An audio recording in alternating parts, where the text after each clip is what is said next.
சட்டமன்ற தேர்தல் நெருங்கிக் கொண்டுள்ள நிலையில் தேர்தல் ஆணையம் ஏப்ரல் மாதம் 8ஆம் தேதி தமிழ்நாடு அரசின் முக்கியமான 2 அதிகாரிகளை மாற்றம் செய்து உத்தரவிட்டது. தலைமைச் செயலாளராக இருந்த கே. முருகானந்தம் மாற்றப்பட்டு அவருக்கு பதிலாக மூத்த IAS அதிகாரி சாய்குமார் தலைமைச் செயலாளராக நியமிக்கப்பட்டார்.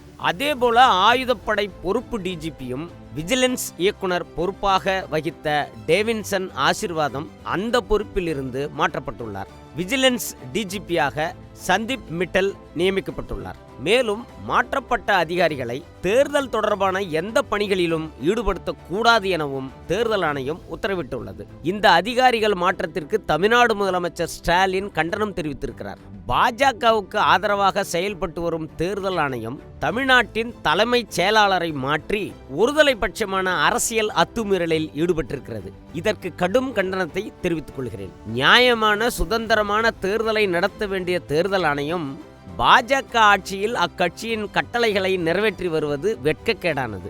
அரசியல் சட்டம் தேர்தல் ஆணையத்துக்கு தந்துள்ள பாதுகாப்பு பாஜகவுக்கு தேர்தல் வேலை பார்ப்பதற்கு அல்ல. நாட்டை சர்வாதிகார பாதையில் கொண்டு செல்ல துடிக்கும் பாஜக ஆட்சியில் ஆதிக்க மனப்பான்மையுடன் பணியாற்றும் தேர்தல் ஆணையம் இதை உணராமல் இருப்பது ஆணையத்தின் கண்ணியத்தை கடைத்தெருவில் கொண்டு வந்து நிறுத்தியிருக்கிறது. பாஜக ஆளும் அசாம் மாநிலத்தில் தேர்தல் நடக்கிறது. அங்கு டிஜிபி தலைமை செயலாளரை மாற்றவில்லை. அதேபோல பாஜக கூட்டணி நடத்தும் பீகார் மாநிலத்தில் தேர்தல் நடைபெற்றது. அங்கேயும் பிஜேபி ஆட்சி தான், ஆனால் தலைமை செயலாளரை மாற்றவில்லை. தமிழ்நாட்டில் மற்றும் தலைமைச் செயலாளர் டிஜிபி ஆகியோர் தேர்தல் ஆணையத்தின் கண்களை உறுத்தியிருக்கிறார்கள். அவர்களை பாஜகவின் தூண்டுதலின் பேரில் தான் மாற்றப்பட்டு இருக்கிறார்கள். தமிழ்நாட்டில் பாஜக அதிமுகவோடு கைகோர்த்து நடத்த இருக்கும் தேர்தல் முறைகேடுகளுக்கு துணை போக துடியாய் துடிப்பது தேர்தல் ஆணையத்துக்கு அழகல்ல. சீப்பை ஒழித்து வைத்துவிட்டால் திருமணத்தை நிறுத்திவிடலாம் என்பது போல அதிமுக பாஜக அடங்கிய இந்திய கூட்டணிக்காக தேர்தல் ஆணையம் செய்யும் அதிகார அத்துமீறல் ஆணவத்தின் உச்சகட்டம் என முதலமைச்சர் ஸ்டாலின் நீண்ட அறிக்கை ஒன்றை வெளியிட்டுள்ளார். தலைமைச் செயலாளர் முருகானந்தம், ஆயுதப்படை டிஜிபி டேவிட்சன் ஆகிய 2 முக்கிய அதிகாரிகள் மாற்றப்பட்டதின் பின்னால் அதிமுக பொதுச் செயலாளர் எடப்பாடி பழனிசாமி கொடுத்த அழுத்தம்தான் என்கிறார்கள் அதிகாரிகள் வட்டாரத்தில். 2021 தேர்தல் நடந்தபோது டேவிட்சன் ஆசீர்வாதத்தை தேர்தல் ஆணையமே அதிகாரியாக நியமித்தது. ஆனால் இப்போது அவரை மாற்றியிருக்கிறது. இத்தனைக்கும் டேவிட்சன் ஆசீர்வாதம் வகிக்கும் ஆயுதப்படை டிஜிபி விஜிலன்ஸ் இயக்குனர் ஆகிய பொறுப்புகள் தேர்தல் சம்பந்தப்பட்டவை அல்ல. வழக்கமாக சட்டம் ஒழுங்கு அதிகாரிகளைத்தான் தேர்தல் ஆணையம் இடமாற்றம் செய்யும். ஆனால் இப்போது தேர்தலுக்கு தொடர்பில்லாத துறை அதிகாரியான டேவிட்சன் ஆசீர்வாதத்தை மாற்றியது ஏன் என்ற விவாதம் அதிகாரிகள் வட்டாரத்தில் நடந்து வருகிறது. மேலும் அவர் காத்திருப்போர் பட்டியலில் வைக்கப்பட்டுள்ளார். இதேபோலத்தான் தலைமைச் செயலாளர் முருகானந்தமும் மாற்றப்பட்டிருக்கிறார். இந்த நிலையில் முதலமைச்சர் ஸ்டாலின் இந்த சட்டமன்ற தேர்தலில் முதல் முறையாக தேர்தல் ஆணையத்துக்கு எதிராக குரல் கொடுத்திருக்கிறார். ஏற்கனவே தேர்தல் ஆணையம் தமிழ்நாட்டில் போதிய அளவு அதிகாரிகளை மாற்றவில்லை என அதிமுக தரப்பிலும் விஜய் கட்சி தரப்பிலும் கோரிக்கைகள் எழுந்தன.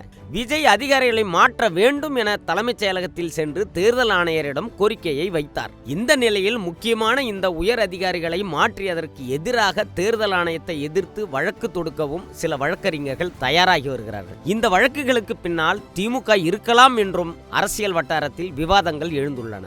இதேபோல தலைமைச் செயலாளர் முருகானந்தம் மாற்றப்பட்ட விவகாரம் சாதி ரீதியாகவும் ஒரு சர்ச்சையாக உருவெடுத்திருக்கிறது. தஞ்சை மாவட்டத்தைச் சேர்ந்த வழக்கறிஞர் நெப்போலியன் தமிழ்நாடு SC/ST ஆணைய தலைவருக்கு புகார் மனு அனுப்பியிருக்கிறார். அதில் இந்தியாவிலேயே பட்டியல் சமுதாயத்தை சேர்ந்த தலைமைச் செயலாளர் இருப்பது தமிழ்நாட்டில்தான்.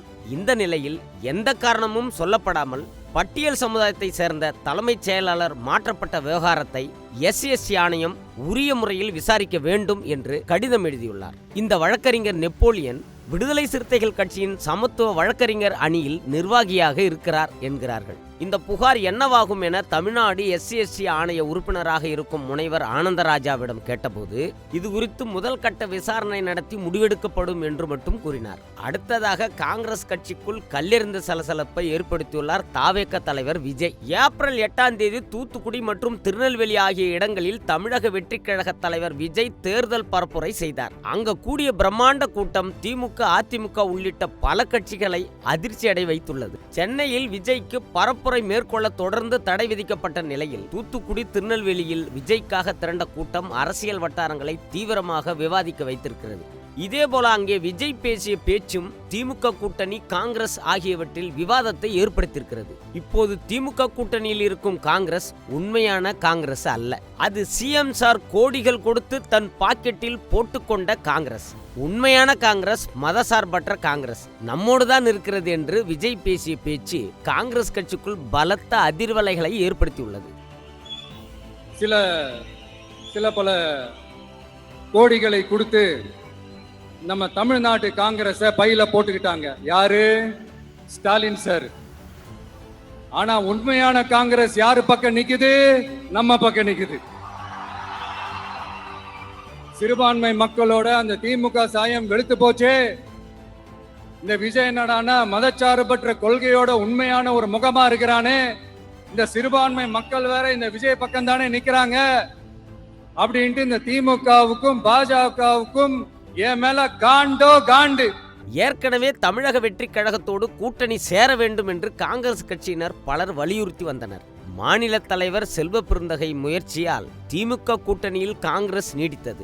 மேலும் காங்கிரசுக்கு ஒதுக்கப்பட்ட 28 தொகுதிகளில் வேட்பாளராக வாய்ப்பு கிடைக்காமல் பல்வேறு காங்கிரஸ் புள்ளிகள் கட்சியிலிருந்து விலகி கொண்டுள்ளனர். இந்நிலையில் திருநெல்வேலியில் விஜய் காங்கிரஸ் கட்சி பற்றி கூறியிருப்பது காங்கிரசுக்குள் மிகப்பெரிய மாற்றத்தை ஏற்படுத்தும் என்கிறார்கள்.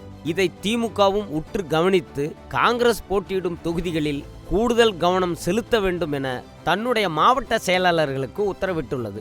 ஏப்ரல் மாதம் 9ஆம் தேதி நடந்த புதுச்சேரி சட்டமன்ற தேர்தலில் 89.2% வாக்குகள் பதிவாகி அனைவரையும் வியக்க வைத்திருக்கிறது. 2021 சட்டமன்ற தேர்தலில் 81% வாக்குப்பதிவு ஆனது. இந்த முறை எப்படி இவ்வளவு அதிகமானது என தேர்தல் அதிகாரிகளிடம் விசாரித்த போது எஸ்ஐஆர் சிறப்பு சீர்திருத்தத்திற்கு பிறகு வாக்காளர் பட்டியலில் ஏற்கனவே இருந்த இடம் பெயர்ந்தோர், இறந்து போனவர்களின் பெயர்கள் நீக்கப்பட்டன. இந்த வகையிலேயே சுமார் 8% பெயர்கள் வீணாக வாக்காளர் பட்டியலில் இருந்தது கண்டுபிடிக்கப்பட்டு நீக்கப்பட்டது. இதனால் தான் வாக்குப்பதிவு சதவீதம் அதிகமானதாக நமக்கு தெரிகிறது என்கிறார்கள்.